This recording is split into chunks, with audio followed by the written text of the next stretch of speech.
Bab 1065, obrolan ringan, mendengarkan, dan mengirim Dewa Wabah. Di kapal di dermaga tempat, Pandai Besi, Rai menyembunyikan obat-obatan, Luke menemukan sekitar 1,5 ton bubuk. Setelah menangkap dan menginterogasi 8 penjaga, dia menyadari bahwa hanya sebagian kecil dari barang yang telah dijual. Kesepakatan lain telah dihentikan karena kemunculan Frank. Kedelapan penjaga ini semuanya setia kepada Rai. Jika Robert dan Frank setuju sejak awal, mereka akan menjadi bagian dari kelompok ini.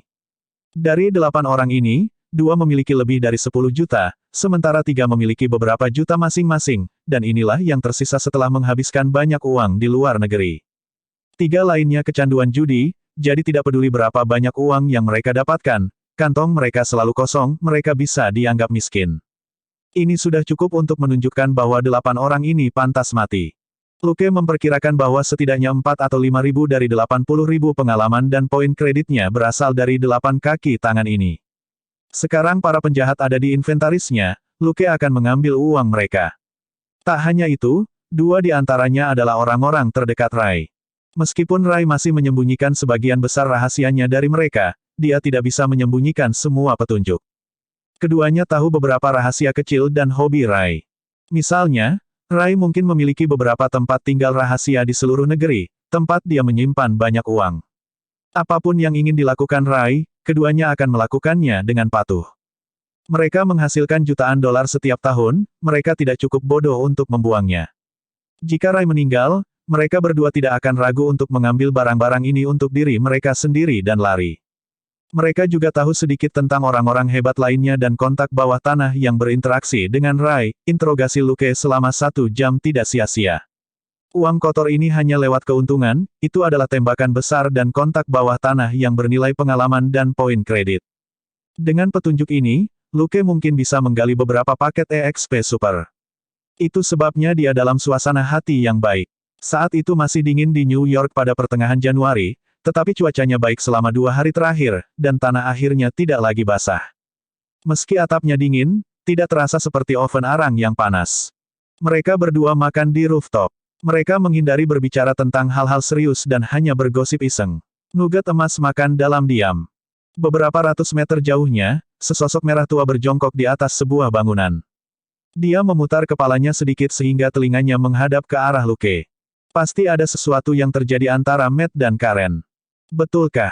Lalu kenapa aku lebih sering melihat Foggy dan Karen di firma, dan Matt hampir tidak pernah ada? Percayalah pada naluri wanita. Foggy tidak memiliki kesempatan. Itu benar, Matt anak yang cantik. Dia bisa mencari nafkah dengan penampilannya. Setelah mendengar itu, wajah sosok merah gelap menjadi gelap di balik topengnya. Dia mengutuk dalam hati. Mulut yang murah. Melompat dengan ringan, dia menjauh dari keduanya saat dia berlari. Luke tersenyum dan menyesap birnya. Telinganya berkedut, dan dia menoleh.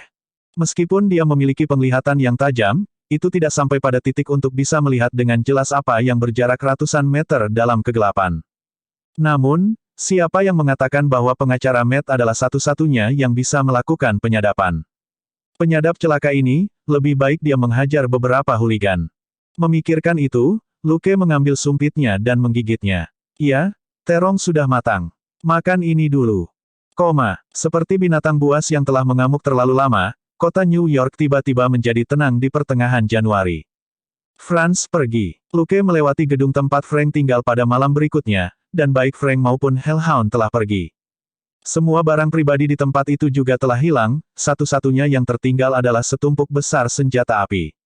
Frank meninggalkan pesan di saluran eksklusifnya. Itu hanya satu kalimat sederhana, aku ingin sendiri. Jadi, dia tidak tertangkap lagi, dia hanya ingin menghabiskan waktu sendirian sekarang setelah dia membalas dendam. Luke tidak terlalu peduli apakah dia kembali atau tidak. Juga tidak masalah baginya bahwa Frank tidak berterima kasih atas bantuannya atau tidak dinilai sebagai rekan satu tim oleh sistem. Yang terbaik adalah hutang budi Robert dilunasi, jangan sampai dia melangkah keluar untuk mempertaruhkan nyawanya lagi. Tentu saja, Frank adalah calon rekan setim yang baik. Dia dan Luke memiliki prinsip yang sama, mungkin satu-satunya hal yang tidak mereka setujui adalah membersihkan sebuah adegan. Itu juga mengapa Luke tidak ingin memperdalam hubungan mereka untuk saat ini. Jika dia terus-menerus membersihkan untuk orang lain, apakah dia akan menjadi bos atau antek di masa depan? Meskipun Dustin sebagai bos sering membantu menyelesaikan masalah Luke, dia mengincar promosi. Untuk saat ini, Frank hanya akan mencuri monster dari Luke dan mengurangi jumlah XP dan poin kredit yang bisa dia dapatkan. Jika ada kesempatan di masa depan, Luke akan mendapatkan sistem untuk menilai dia sebagai rekan satu tim, hanya dengan begitu Luke akan melakukan yang terbaik untuk mendukungnya. Frank pergi dengan tenang, dan Luke akhirnya memberitahu Robert apa yang terjadi. Sebelum dia menutup telepon, Luke memastikan untuk memberitahu Robert untuk bersikap baik dan tinggal di rumah, dan Robert mengalami depresi selama berhari-hari. Namun, Luke telah melakukan semua yang dia bisa. Pemimpin komplotan dan antek-anteknya tidak lolos, dan Frank pergi untuk istirahat, tidak ada lagi yang bisa dilakukan Robert. Tapi Robert tidak butuh waktu lama untuk bangkit kembali. Menggosok perut Catherine, dia terkekeh. Bocah itu, apakah dia benar-benar berpikir aku tidak bisa melakukan apa-apa? Saat putri kecil kita keluar, lihat apakah aku tidak mengejarnya. Catherine tidak tahu harus tertawa atau menangis. Dia memukulnya dengan keras. Hei, apa yang kamu katakan? Ini baru 2 bulan. Masih terlalu dini bagimu untuk sibuk. New York menyingkirkan Punisher yang kejam dan kejam, yang tidak pernah membersihkan dirinya sendiri. Adapun pembunuh bayaran John Wick, yang menebas orang seperti lalat, masalah itu juga berakhir. Vigo, kepala keluarga Tarasov saat ini, telah menjadi mantan kepala keluarga tadi malam, seperti putranya Yosef, dia telah ditembak di kepala oleh John Wick, terbunuh saat dia berada di helikopter. Ketika John membunuh putranya, Vigo membunuh teman John, penembak jitu yang menyelamatkan John di gereja. Kemudian, dia mencoba melarikan diri. Pada akhirnya, Vigo masih dikejar oleh John yang marah di atas landasan, bahkan kelompoknya yang terdiri lebih dari 20 pengawal dimusnahkan. John, yang telah membunuh Vigo dan keluarganya, kembali ke rumahnya di New Jersey dengan tubuh penuh luka. Dia bahkan telah mencuri seekor anjing dari suatu tempat. Yang lebih mencengangkan lagi adalah anjing ini, sangat mirip dengan Hellhound milik Frank. Itu juga memiliki darah pitbull. Mungkinkah setiap orang besar yang suka menjatuhkan orang dalam jumlah besar seperti itu memiliki seekor anjing? Memikirkan kemungkinan ini, Luke tidak bisa menahan diri untuk tidak melihat anjing yang berbaring di atas bantal dan makan serta menonton acara TV. Mungkin itu masalahnya. Mengesampingkan pemikiran itu, Luke mengenakan nano glove transparan. Aktifkan sistem 1000 wajah. Sarung tangan itu berkedip dan langsung menghilang saat tangan kanan yang normal muncul di depan Luke. Siput kecil, pindai sidik jari, sidik telapak tangan, dan kontur tangan ini. Cari target yang cocok, perintahnya. Cahaya biru samar melintas di atas tangan kanannya yang terangkat. Propertinya 100% cocok dengan John Wick, Pak. Bab 1066, persyaratan yang tidak dapat Anda tolak. Puas, Luke meregangkan tangannya dan mengangguk.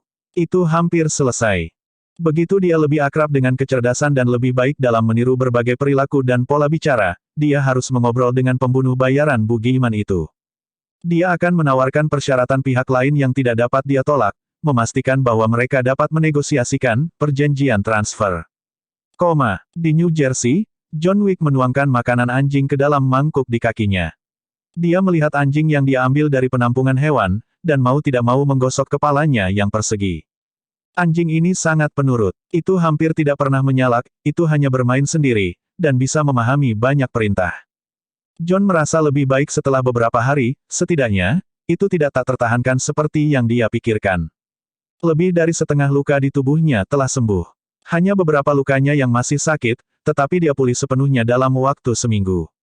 Setelah sarapan sederhana, dia pergi ke ruang bawah tanah untuk membersihkan pecahan beton. Kemudian, dia perlahan mengemasi peralatan dan koin emas kontinental dalam kotak besar. Menutup kasing, dia mendorongnya kembali ke dalam lubang dan menghaluskan lantai dengan semen lagi. Namun, dia merasa sedikit tidak nyaman. Bagaimana dengan waktu berikutnya? Bisakah dia benar-benar berhenti? Saat itu larut malam ketika John meratakan lantai bawah tanah dan mulai membuang beberapa kantong besar sampah keluar pintu sehingga pemulung profesional dapat mengambilnya. Dia membuka pintu dan baru beberapa langkah keluar, ketika 3 mobil hitam melaju. Saat dia sedang membuang sampah, salah satu mobil berhenti di pinggir jalan tidak jauh darinya. Pintu belakang terbuka dan sepasang sepatu kulit mengkilat muncul. Seorang pria berusia 24 atau 25 tahun turun dari mobil. Ketika dia melihatnya, ekspresi John tidak berubah, tetapi hatinya tenggelam. Sepertinya pikirannya sejak pagi itu berubah menjadi kenyataan. Pria itu mengulurkan tangannya. Lama tidak bertemu, John. John ragu-ragu sejenak sebelum dia mengulurkan tangannya sendiri. Lama tidak bertemu, Santino. Santino, bisakah kita masuk dan duduk? John berbalik tanpa suara. 10 menit kemudian, John melihat lencana perak di depannya. Menemukan orang lain. Santino yang duduk di seberangnya tertawa. John, penanda bukanlah hal yang tidak penting. Ini mewakili janji serius kepada orang lain. Itu harus dipenuhi di bawah sumpah darah. Pada saat itu, Santino kembali melambaikan lencana, dan dengan lembut meletakkannya di atas meja kopi. Dia mendorongnya perlahan ke arah John. Lencana logam tergores sedikit di atas meja kayu. John melihat lencana perak di depannya dan berjuang secara internal. Akhirnya, dia menggelengkan kepalanya dan berkata, "Aku bukan orang itu lagi." Dia mengulurkan tangan dan mendorong lencana itu kembali. Wajah Santino dipenuhi amarah. Dia mengambil lencana perak dan membuka bagian belakang untuk mengungkapkan sidik jari berdarah. "John, tanpa bantuanku malam itu, kamu tidak akan bisa menyelesaikan misimu dan pensiun. Rumah ini, hidup ini, semua ini, secara tegas, diberikan kepada Anda oleh saya. Semua ini dimungkinkan karena penanda ini. Kamu tidak berhak menolaknya." Melihat John yang berkonflik, bibir Santino melengkung membentuk senyum jelek. "Apakah kamu bersedia mendengarkan misi sekarang?" Ekspresi John berubah, tetapi dia sudah memutuskan, dan siap untuk tetap pada keputusannya. Pada saat itu, dia mendengar suara samar. "Bilang iya, aku bisa membantumu menyelesaikan masalah ini." Ekspresi John berubah saat dia dengan cepat mengamati ruangan. "Bilang iya, bagaimanapun, jika Anda tidak setuju untuk melakukannya, Anda sudah akan menarik kembali kata-kata Anda. Jadi, tidak akan ada bedanya jika kamu melakukannya nanti." Suara samar membawa nada menggoda. John hanya bisa melihat sekeliling. Tingkahnya membuat Santino mengerutkan kening dan melihat sekeliling ruang tamu. Apa yang salah? John berbalik untuk menatapnya. "Kamu, tidak mendengar apa-apa barusan. Seperti ada yang berbicara." Santino tampak tidak senang. "Tidak, John, apakah kamu mencoba melarikan diri dari sumpah darah dengan berpura-pura gila?" Petik 2. John berjuang secara internal sejenak, tetapi Santino, penanda, dan kata-kata samar semuanya bersatu untuk membuatnya akhirnya menyerah. "Baiklah."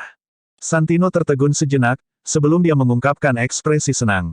Jika memungkinkan, dia benar-benar tidak ingin berselisih dengan John.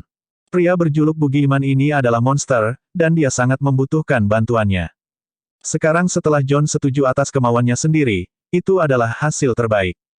"Saya ingin Anda membunuh seseorang," kata Santino. Apa yang bisa Yohanes katakan? Hal terbaik yang dia lakukan adalah membunuh orang. "Siapa?"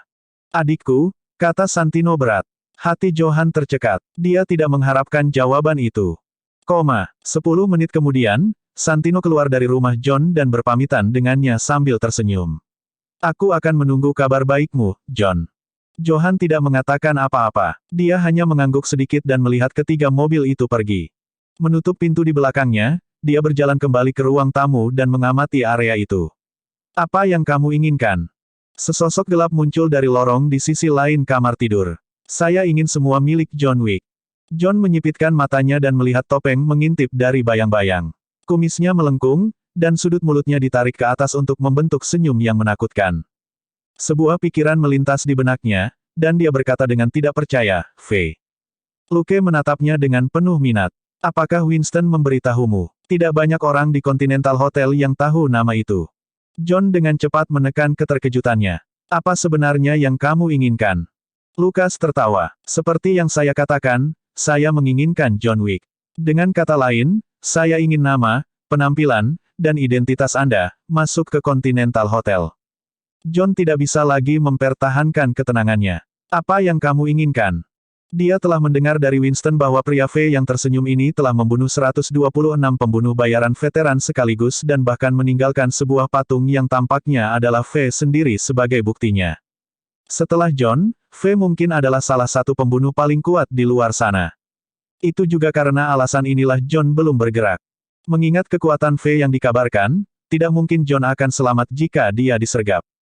Namun, pihak lain keluar begitu saja, dan tidak berniat bersembunyi. Jelas, dia tidak di sini untuk membunuh John. Luke berjalan ke tempat Santino duduk sebelumnya, dan duduk.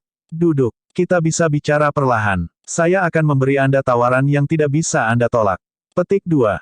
Johan duduk perlahan. Apa yang kamu inginkan? Sesaat kemudian, John berseru, itu tidak mungkin. Retakan. Suara mendesing. Suara mendesing. Suara mendesing.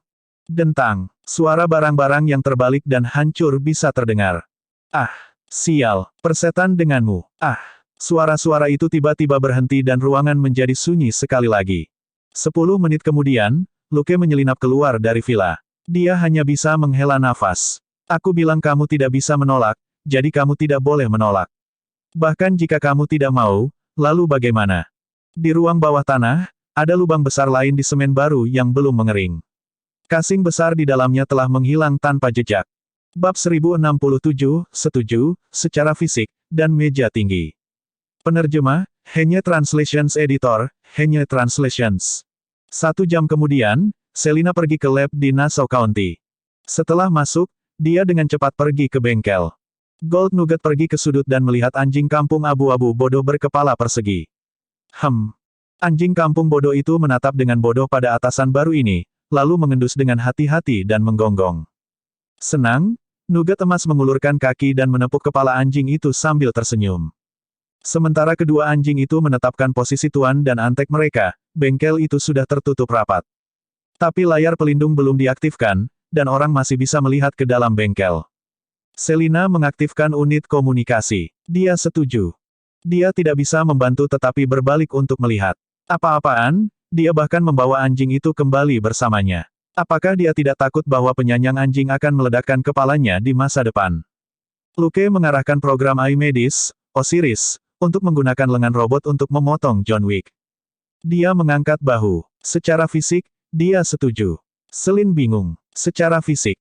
Lukas batuk. Saya menaklukkannya dan menyuntiknya dengan obat penenang.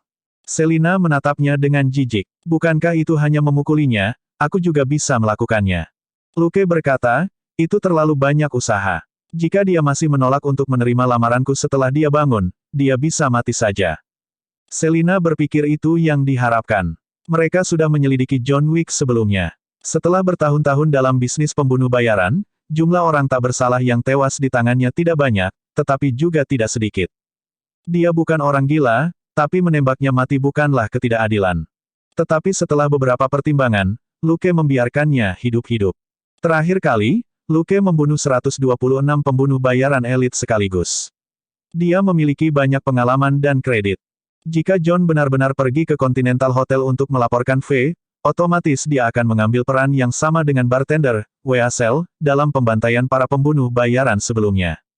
Jika lebih banyak pembunuh bayaran meninggal setelah ini, bagaimana hotel menangani John tidak akan ada hubungannya dengan Luke.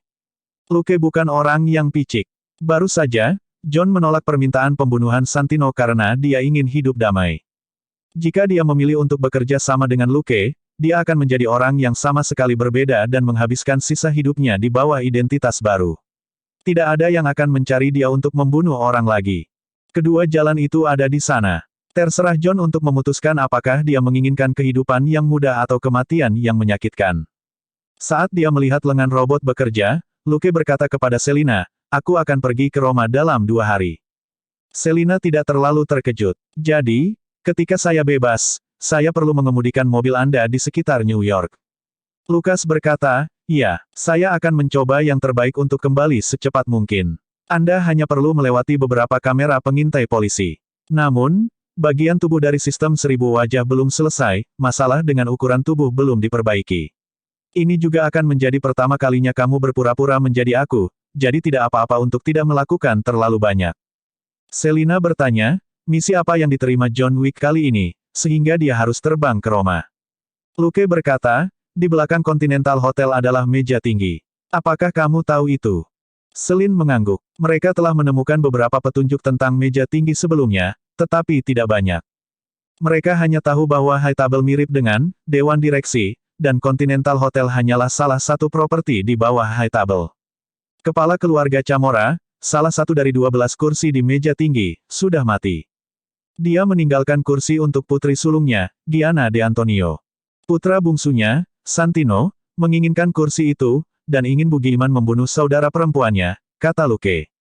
Adiknya akan mengadakan upacara penobatan resmi di Roma dalam 5 hari. Setelah itu dia akan menerima pengakuan resmi dari anggota meja tinggi lainnya.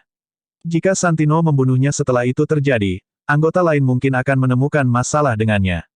Akan sangat sulit baginya untuk menjadi salah satu dari mereka jika itu terjadi. Selin mengerucutkan bibirnya. Hidup macam apa itu? Mereka tidak segan-segan membunuh keluarga mereka demi kekuasaan dan uang. Luke berkata, mereka adalah bos dunia bawah, bukan politisi. Aturan perdagangan mereka jauh lebih santai daripada hukum. Semakin tinggi posisinya, semakin banyak kekuatan yang ada, dan semakin sedikit batasan yang ada. Begitu mereka kehilangan rasa hormat terhadap kekuatan eksternal dan hati mereka sendiri, hanya masalah waktu sebelum mereka kehilangan kemanusiaan mereka. Kurangnya keberatan bukanlah hal yang baik. Mungkin ada orang yang bisa tidak terkendali selama beberapa dekade. Jika suatu hari mereka bertemu dengan orang atau kelompok yang lebih kuat dan tidak terkendali, mereka akan mati lebih cepat. Santino memiliki mimpi besar, tetapi jika dia benar-benar berhasil, dia masih akan dicemooh dan ditekan ketika dia bergabung dengan Hightable. Selain itu, ayahnya telah memilih saudara perempuannya, Gianna. Agaknya, kemampuan dan pengaruh Gianna tidak kalah dengan Santino. Bahkan, dia mungkin lebih kuat. Bahkan jika Santino mendapatkan kursi itu, bukankah bawahan setia Gianna akan membalas? Sebuah serangan balik publik akan turun ringan, kemungkinan besar banyak orang akan menunggu waktu mereka. Jika mereka tidak membangkitkan sesuatu beberapa tahun ke depan, itu akan menjadi aneh. Tentu saja, Santino harus melakukan ini. Jika tidak, dia tidak akan bisa menjadi kepala Camorra.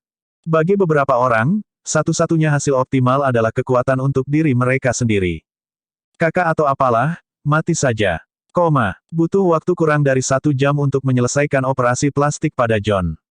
Berbeda dengan nanomas, operasi ini melibatkan penanaman bahan nano di bawah kulit, atau bahkan di dekat tulang, untuk mengubah fitur wajah dan kontur tubuh luar dalam. John Wick masih terlihat tampan, tetapi pada pandangan pertama, dia tidak terlihat seperti penampilan aslinya. Garis-garis wajah ini bahkan lebih khas, itu adalah wajah tampan barat yang stereotip. Setelah operasi, anestesi umum masih berlaku untuk beberapa waktu. Luke memberi John paket obat plus hipnosis plus komunikasi mental. Setengah jam kemudian, pertahanan psikologis John dilanggar, dan Luke menyerahkan pertanyaan itu kepada Sponge. Program AI akan meminta John untuk semua informasi yang dia ketahui dalam urutan prioritas, dan menyimpan informasi tersebut. Tugas ini akan selesai dalam 2 hari, tepat pada waktunya untuk pekerjaan pribadi Luke di Roma. Sebelumnya, Luke tidak tahu banyak tentang meja tinggi di belakang Continental Hotel. Namun, dari tugas Santino hingga John, Luke merasakan dunia bawah yang benar-benar baru.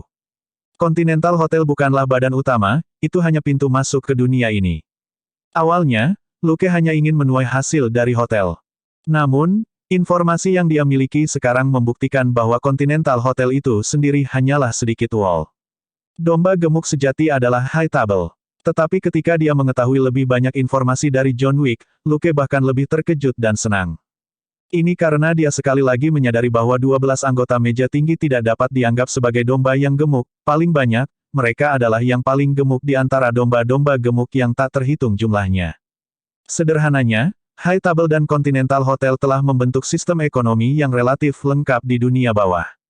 Sama seperti bagaimana nilai uang kertas tidak terkait dengan kertas yang dicetaknya, nilai koin emas yang digunakan di Continental Hotel tidak ada dalam emas itu sendiri. Setiap koin sebenarnya mewakili kredit atau hubungan antar pribadi, yang merupakan bentuk mata uang yang digunakan di dunia bawah ini. Bab 1068, Bugiman John lapar. Mata uang yang disebut ini adalah kontrak antara pemilik properti dan pasar pertukaran, itu pada dasarnya adalah kesepakatan antara semua pemilik. Koin emas Continental Hotel secara alami juga memiliki nilai mata uang dasar mereka sendiri. Itu adalah kontrak pertukaran, interpersonal, dan kesepakatan bersama antara Hightable dan banyak peserta. Sama seperti bagaimana sebuah negara tidak dapat menghasilkan uang secara berlebihan tanpa menyebabkan ekonomi runtuh, koin emas Continental Hotel tidak dapat diproduksi dengan santai. Setiap koin emas membutuhkan seseorang untuk menyumbangkan sesuatu untuk melayani dunia bawah. Oleh karena itu, Continental Hotel bukanlah platform untuk pembunuh bayaran, tetapi platform bisnis dunia bawah dengan signifikansi yang lebih luas. Pembunuhan hanyalah salah satu layanan yang disediakannya. Layanan profesional lainnya seperti senjata, peralatan, intelijen, dan berbagai barang profesional juga dapat dibeli dengan koin emas. Selama Anda memenuhi harganya, koin emas lebih bermanfaat daripada USD. Jika Luke memiliki akses ke Continental Hotel, dia akan dapat membeli sebagian besar peralatan dan bahan penelitian yang dia butuhkan. Tentu saja, partisipasi dalam sistem ini dibatasi dan dikendalikan. Polisi bisa mendapatkan gambaran kasar tentang aktivitas sehari-hari seseorang dengan melacak aktivitas tersebut di kartu kredit dan rekening bank mereka. Dengan cara yang sama, Hightable dan Continental Hotel juga bisa memantau orang-orang di dunia bawah melalui penggunaan koin emas. Di masa lalu, Luke tidak akan bergabung dengan sistem karena dia memiliki terlalu banyak rahasia, dan akan merepotkan untuk dipantau. Sekarang, alias-nya, Bugiman, John Wick, lapar. Selain itu, program perubahan wajahnya masih dalam tahap pengembangan, tetapi dia sudah mendapatkan cukup banyak. Sistem, Anda telah mengalahkan John Wick dan telah menerima daftar kemampuannya. Kemampuan John Wick, pertarungan dasar, senjata dingin dasar, pembunuhan dasar, senjata api dasar, penyembunyian dasar X-Gen, prasyarat, 20 kekuatan, 20 ketangkasan, 20 kekuatan mental dan 10.000 poin kredit. Benar saja, Bugiman bukanlah orang biasa. Sejauh ini, Luke belum melihat banyak orang dengan senjata api dasar. Setelah Luke menyetrum Frank beberapa hari yang lalu, kemampuan ini juga tersedia untuknya. Namun, Luke tidak ingin orang yang sudah kesepian ini menjadi semakin tidak beruntung, dan mencari kesempatan untuk membatalkan hasil dari pertarungan mereka. Adapun John Wick, tidak ada salahnya jika dia sedikit tidak beruntung. Lagi pula, dia telah melakukan banyak hal buruk. Luke menggunakan kemampuan John Wick untuk menebusnya. Pembunuhan dasar adalah bonus tambahan, yang akan membuatnya lebih realistis sebagai John. Tapi keuntungan terbesar masih penyembunyian dasar. Secara sederhana, kemampuan ini seperti halo, transparan kecil. Saat digunakan, itu dapat secara signifikan mengurangi rasa aura dan kehadiran seseorang sehingga secara tidak sadar diabaikan. Selama digunakan dengan benar, kemampuan ini mirip dengan tembus pandang. Tentu saja, itu tidak akan menipu beberapa orang atau hewan, atau kamera pengintai atau peralatan pemantau lainnya. Namun, ini sudah cukup tangguh. Reputasi John sebagai Bugiman sebagian besar dikaitkan dengan kemampuan ini. Dengan itu, John telah menyusup ke banyak tempat untuk membunuh banyak bos bawah tanah terkenal saat dikelilingi oleh penjaga. Kemampuan ini juga berguna bagi Luke sebagai detektif polisi. Dia tidak perlu menggunakannya sepenuhnya, dia hanya perlu menggunakannya di saat kritis untuk membunuh targetnya dalam satu pukulan. Itu tidak sejelas kemampuan lainnya, dan tidak mudah menimbulkan kecurigaan. Luke dengan tegas mempelajari ketiga kemampuan dasar, yang hanya memberinya 12.000 poin. Dia masih memiliki 167.500 poin tersisa. Bukan karena dia menjadi sombong baru-baru ini, dia mampu membeli kemampuan non-esensial ini dalam jangka pendek, karena dia belum memenuhi prasyarat untuk kemampuan esensial. Misalnya, yang paling dia inginkan adalah replikasi dasar stasi, yang membutuhkan 60 kekuatan. Setelah itu adalah elementary tempering iron Hidekridge, yang membutuhkan 80 strength. Tidak perlu mempertimbangkan dua kemampuan ini sebelum dexterity-nya mencapai 40. Namun, dia juga ingin meningkatkan fungsi penyimpanan inventaris. Dugaannya adalah bahwa peningkatan berikutnya akan membutuhkan 1 juta poin kredit. Dia perlu naik level ke level 18 untuk mengumpulkan poin yang cukup. Aku masih terlalu miskin. Dia berpikir, aku mengandalkan kalian di meja tinggi. Jangan kecewakan aku. Pada tanggal 20 Januari seorang pria tampan berjas bernama John Wick naik pesawat ke Roma. Itu juga pertama kalinya Luke mengalami betapa menakutkannya berada di kelas 1 sebagai pria tampan. Jika penampilan dan temperamen aslinya dapat dinilai sebagai 7 dari 10, dengan penampilan yang akan membuat mata seseorang bersinar, maka John Wick setidaknya 9 dari 10, tidak berlebihan untuk mengatakan bahwa dia bisa membuat banyak wanita kehilangan gairahnya. Jadi, setelah dia naik ke pesawat dengan wajah John, dua pramugari cantik di kelas 1 dengan ramah bertanya berkali-kali apakah dia membutuhkan layanan mereka, termasuk tetapi tidak terbatas pada kopi, teh, atau ahem. Selama penerbangan, bahkan dua pramugari yang bertanggung jawab atas kelas ekonomi datang untuk ikut bersenang-senang, dan bertanya apakah dia menginginkan selimut. Baiklah, itu agak terlalu berlebihan untuk dikatakan seperti itu. Kedua pramugari senior ini baru berusia 40-an, dan penampilan mereka cukup menonjol di antara rekan-rekan mereka. Luke hanya bisa mengelus jenggotnya. Apakah janggutnya yang membuat alias ini begitu panas? Ternyata, Banyak wanita menyukai pria kaya, tetapi mereka lebih menyukai pria kaya yang tampan. Penumpang lain di kelas 1 jelas tidak kekurangan uang, tetapi mereka menikmati kurang dari sepertiga perhatian yang diterima Luke. Hal ini membuktikan bahwa pria bukan satu-satunya yang suka melihat penampilan. Saat pesawat mendarat di Bandara Fiumicino, Luke masih menjadi pusat perhatian. Sebelum dia masuk ke mobil sewaannya, dia sudah menerima 2 lembar kertas kecil dengan nomor telepon di atasnya. Sambil menggelengkan kepalanya tanpa daya, dia membuangnya ke tempat sampah di pintu masuk aula, bersama dengan 4 lembar kertas yang dia terima di pesawat, sebelum dia menyewa mobil dan langsung menuju ke hotel. Dia tiba di luar sebuah bangunan tua, dan kemudian memasuki pintu seperti gereja dengan lengkungan runcing. Di dalamnya ada pemandangan yang megah. Di langit-langit kubah aula panjang ada mural kuno yang indah yang menggambarkan semua jenis dewa dan malaikat memandang orang-orang yang datang dan pergi. Luke berjalan ke konter, dan resepsionis Afrika Amerika yang tinggi bertanya dengan sopan, "Selamat datang di Rome Continental. Apa yang bisa saya bantu?" Dia mengeluarkan koin emas, meletakkannya di atas meja, dan mendorongnya. "Aku ingin kamar." Senyum muncul di wajah resepsionis saat dia dengan cekatan mengambil koin emas dan meletakkannya di slot di bawah konter. Lampu hijau menyapu koin emas, dan layar kecil di depan konter menampilkan kata, "Lulus." Itu telah mengkonfirmasi bahwa nomor seri pada koin itu benar dan polanya cocok.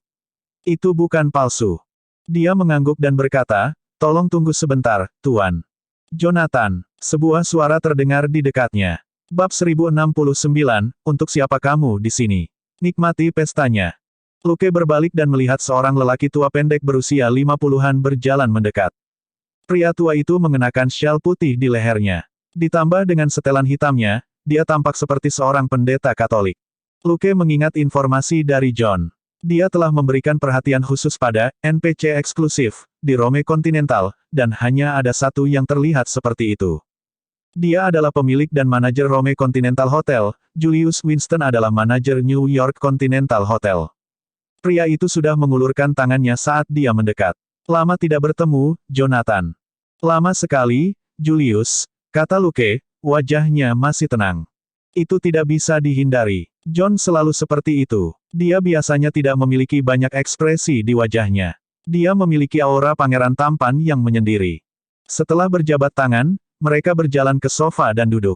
Mata Julius berkedip. "Saya tidak ingat kapan terakhir kali Anda berada di Roma. Saya mendengar Anda pensiun." Luke berkata, "Aku pernah melakukannya." Julius menahan pandangannya. "Izinkan saya mengajukan pertanyaan. Saya harap Anda akan menjawab saya dengan jujur." Petik 2. Lukas mengangguk. Julius sedikit mencondongkan tubuh ke depan. "Apakah kamu di sini untuk paus?" Luke mencondongkan tubuh ke depan dan menggelengkan kepalanya. "Tidak." Julius menghela napas panjang dan santai. "Bagus." Saat dia berbicara, dia mengeluarkan kartu kamar dari sakunya dan menyerahkannya. "Terima kasih atas kejujuranmu. Ambil ini, kamu bisa tinggal di kamar terbaik di sini." Lukas mengambilnya. "Terima kasih. Nikmati masa tinggalmu," kata Julius. Luke tidak pergi ke kamarnya. Sebaliknya, dia berjalan kembali ke meja depan. "Apakah sommelier ada di sini?" Resepsionis itu tersenyum. "Dia selalu di sini." Mengatakan itu, dia mengangkat tangannya dan menunjuk ke sebuah pintu kecil di sebelahnya. Lukas masuk. Ada deretan senjata di ruangan itu. Senjata api tidak dikemas secara padat, tetapi ada banyak jenis. Ada cukup banyak model yang langka di pasaran, dan bahkan ada banyak produk modifikasi. Seorang pria parubaya mengenakan gaun hitam melihat dari belakang meja. Inilah yang disebut sommelier, yang sebenarnya adalah ahli senjata. Seorang sommelier mencicipi dan mencampur minuman, sementara master senjata menilai dan memodifikasi senjata. Sifat pekerjaan itu kurang lebih serupa. Ketika dia melihat Luke, sommelier itu tersenyum dan membungkuk sedikit. "Senang bertemu denganmu lagi, Tuan Wick." Lukas mengangguk. "Sama di sini." Tapi dia tidak bisa menahan diri untuk tidak menghela nafas dalam hati. Lihatlah betapa dihormatinya John. Dia dikenali kemanapun dia pergi. Sebagai pembunuh bayaran, dia tidak hanya over the top, dia juga sangat tampan. Jika orang ini tidak memiliki penyembunyian dasar, dia pasti sudah dipukuli sampai mati sejak lama.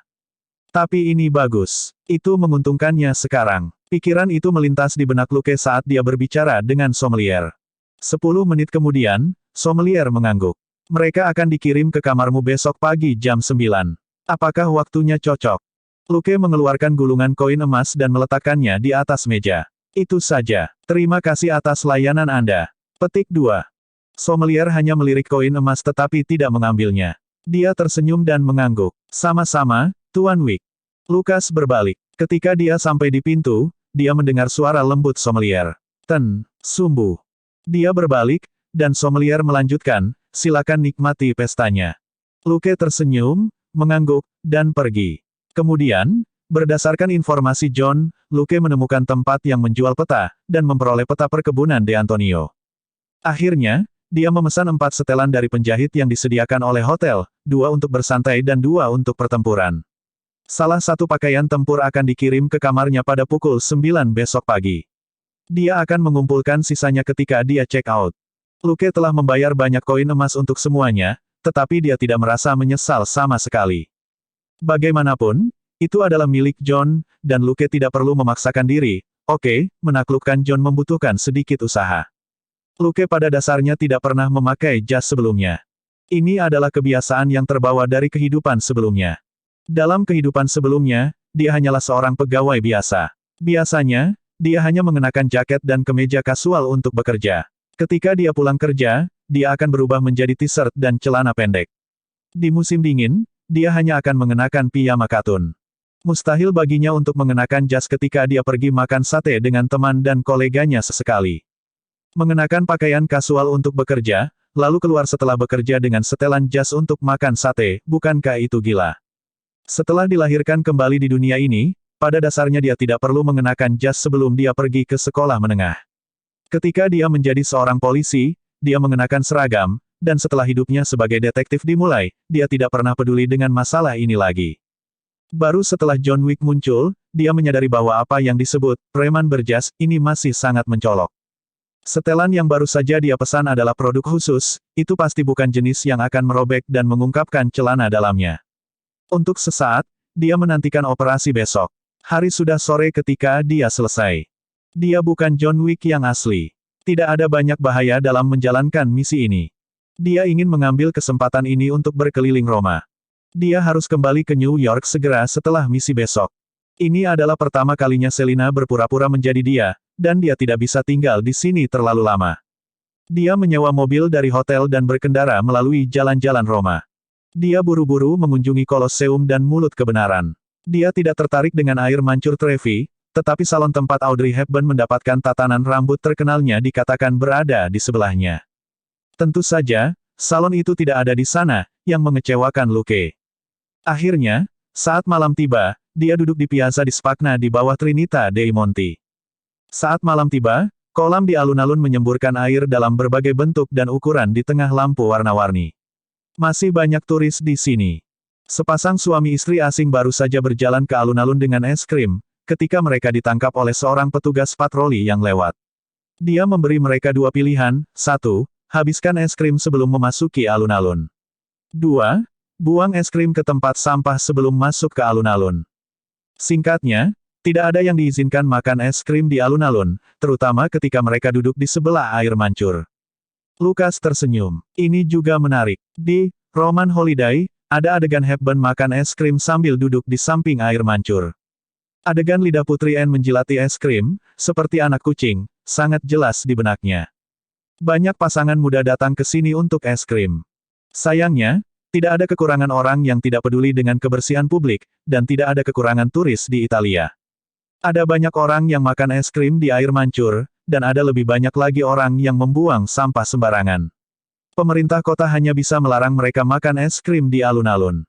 Pasangan muda itu tidak punya pilihan selain menelan beberapa suap es krim, dan mereka bergerak-gerak tak terkendali. Lukas tidak bisa menahan tawa. Saat itu bulan Januari, dan makan es krim dalam suapan kecil sangat menyenangkan. Makan dalam suap besar, bagaimanapun, sangat dingin. Bab 1070, kerucut strawberry, ketagihan, dan trik sulap. Namun, tidak peduli seberapa jujurnya seseorang, mereka kadang-kadang memiliki pikiran memberontak. Luke selalu menjadi warga negara yang taat hukum, tetapi sekarang setelah dia duduk di sebelah air mancur, dia merasa cukup menyenangkan. Dia dengan santai merogoh ranselnya dan mengeluarkan es krim stroberi. Ini adalah camilan portabel yang kadang-kadang dibutuhkan Selina di luar, dan sangat berguna sekarang. Jadi, Luke menyaksikan pasangan muda itu menggigil dan tersedak es krim mereka, sementara dia makan es krimnya sendiri dalam gigitan kecil. Tatapan di sekelilingnya menjadi aneh. Ada banyak pria tampan, tetapi jarang melihat yang setampan John Wick. Bukan hal yang aneh bagi pria tampan untuk makan es krim, tetapi bahkan lebih jarang melihat pria yang begitu dingin dan tampan makan kerucut stroberi. Luke, yang sudah menarik banyak perhatian, sekarang menjadi pusat perhatian. Bisakah kamu memberiku es krim? Suara wanita kecil terdengar. Luke berbalik dan melihat seorang gadis mungil berusia awal 20-an menatapnya. Dia sedikit malu, tetapi ada sedikit kegembiraan di wajahnya. Jelas, dia masih merasakan banyak tekanan jika dibandingkan dengan pria tampan berjas yang dia coba ajak bicara. Luke tetap tenang seperti biasanya. Dia merogoh tasnya dan mengeluarkan kerucut stroberi lain, yang dia berikan padanya. Gadis itu terkejut. Dia mengucapkan terima kasih dengan suara rendah dan menerimanya dengan tangan gemetar. Dia pusing dan bahkan tidak memikirkan bagaimana es krim itu bisa disimpan di ransel, ketika Luke mengeluarkannya, itu bahkan tidak terbungkus kertas. Dia mengambil gigitan kecil. Stroberi, manis. Beberapa ratus meter jauhnya, di atas sebuah gedung, seorang wanita berambut pendek memegang teropong dan menyaksikan pemandangan ini dari awal hingga akhir. Sudut mulutnya berkedut. Apakah ini, benar-benar John Wick? Bugiman yang membunuh banyak orang. Dia benar-benar membawa es krim stroberi padanya, dan menggunakannya untuk merayu gadis kecil. Oke, faktanya, gadis kecil itu adalah orang yang berinisiatif untuk mengobrol dengannya. Tapi ini terlalu konyol. Wanita itu jatuh ke dalam keraguan diri yang mendalam. Dia bertanya-tanya apakah legenda yang dia dengar di masa lalu itu benar. Mungkin dia harus menelepon bosnya. Setelah beberapa tahun pensiun, Bugiman ini tampak sedikit tidak bisa diandalkan. Dia ragu-ragu. Pada saat itu, petugas patroli akhirnya membiarkan pasangan malang itu pergi setelah melihat mereka menghabiskan es krim mereka. Dia melirik area penting di sekitar air mancur, dan hendak masuk ke mobil polisi dan pergi, ketika dia tiba-tiba berhenti. Dia menyentakkan kepalanya dan melihat seorang pria dan seorang wanita makan es krim di sebelah air mancur. Gadis itu tersenyum ketika dia mengatakan sesuatu kepada pria itu. Wajah pria itu tenang saat dia bertemu tatapannya. Sesaat kemudian, pria tampan berjas itu perlahan memasukkan ujung es krim ke dalam mulutnya. Retakan, petugas patroli. Namun, meskipun pria itu telah menghancurkan semua bukti, gadis itu hanya fokus berbicara, dan hampir tidak menyentuh es krim di tangannya. Petugas patroli itu berjalan ke arah mereka sambil menggeram dalam hati, orang ini terang-terangan pamer. Jika aku tidak bisa menangkapmu, aku akan menangkap pacarmu. Melihat petugas itu berjalan, Luke dengan santai berkata, seorang petugas ada di sini. Gadis itu, yang bertanya kepada pria tampan itu apa yang akan dia lakukan di Roma, bingung. Dia mengikuti tatapan Luke dan melihat petugas itu. Dia tertegun sejenak sebelum dia melihat es krim di tangannya. Dia tiba-tiba menjadi bingung. Ini, apa yang harus aku lakukan? Tertangkap tangan oleh polisi di air mancur dapat mengakibatkan denda. Dia panik dan melihat sekeliling, tatapannya akhirnya jatuh ke jaketnya, seolah-olah dia berencana untuk menyembunyikan es krim di dalamnya. Luke, yang sedikit terobsesi dengan kebersihan, mau tidak mau berkeringat ketika dia memikirkan kekacauan lengket yang akan terjadi pada pakaiannya di musim dingin. Dia hanya bisa berkata, berikan tanganmu padaku. Biarkan aku melakukan sedikit trik sulap untukmu. Gadis itu, dia dengan patuh meletakkan tangannya di depannya. Luke berkata, yang membawa es krim. Gadis itu segera menarik tangan kirinya. Luke meletakkan tangannya di atas tangannya dan berkata, lepaskan ketika aku menyuruhmu, mengerti? Gadis itu mengangguk kosong. Lukas berkata, siap, berangkat. Gadis itu tanpa sadar mengendurkan tangan kanannya, dan merasakan tangannya menekan tangannya. Perasaan hangat dan kasar menyelimutinya. Dia bingung, dan wajahnya memerah. Bukan dengan rasa malu, tapi kegembiraan. Pria tampan ini benar-benar bergerak. Dia sangat diberkati. Untuk sesaat, dia melupakan segalanya, dan bahkan tidak memperhatikan petugas patroli yang datang. Petugas itu menundukkan kepalanya dan fokus pada dua telapak tangan yang ditekan bersama. Makanan dilarang di sini, terutama es krim. Pelanggar akan didenda 10 hingga 50 euro. Luke perlahan-lahan menjauhkan tangannya, berdiri, dan mengangguk pada gadis itu. Selamat malam. Dia kemudian mengangguk pada petugas patroli. Selamat malam juga. Dengan itu, dia pergi. Petugas patroli, selamat malam. Dia tidak menyangka orang ini akan meninggalkan pacarnya. Dia menatap tangan kanan gadis itu. Itu kosong. Gadis itu juga berdiri. Tunggu, tunggu, siapa namamu? Teriaknya sambil mengejar Luke. Petugas patroli menggaruk kepalanya. Itu tidak benar. Dia jelas sedang memegang es krim. Gadis yang telah berlari lebih dari 10 meter tiba-tiba membeku. Orang-orang datang dan pergi di depannya. Sosok berjas hitam itu tidak terlihat. Di atap jauh, wanita berambut pendek tidak bisa membantu tetapi meletakkan teropongnya. Dia menggosok matanya dan berpikir, aku pasti terlalu memaksakan mataku. Bagaimana Bugiman bisa melakukan trik sulap untuk seorang gadis kecil? Ini tidak masuk akal. Tanpa sepengetahuannya, Luke, yang berbelok ke jalan lain di kejauhan, melirik ke atap dan menyeringai. Apakah anjing Santino betina? Hehe, John, Anda benar-benar menarik perhatian lawan jenis. Dia bukan John. John berjalan di jalan yang sepi. Luke, di sisi lain, memiliki teknologi Tony Stark dan banyak kekuatan super. Jelas siapa yang memata-matai siapa, dan siapa yang merencanakan melawan siapa. Dia hanya mengambil kesempatan untuk mengunjungi lokasi di mana adegan film klasik Audrey Hepburn telah difilmkan untuk memeriksa orang yang mengikutinya, sehingga membunuh 2 burung dengan 1 batu. Puas, Luke kembali ke hotel dan pergi tidur.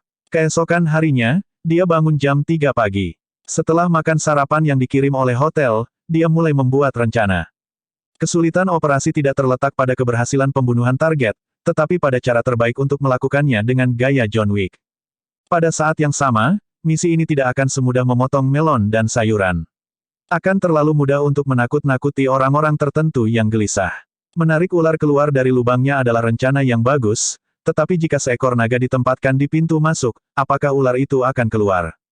Hanya jika itu idiot. Santino galak, tapi jelas dia bukan orang bodoh.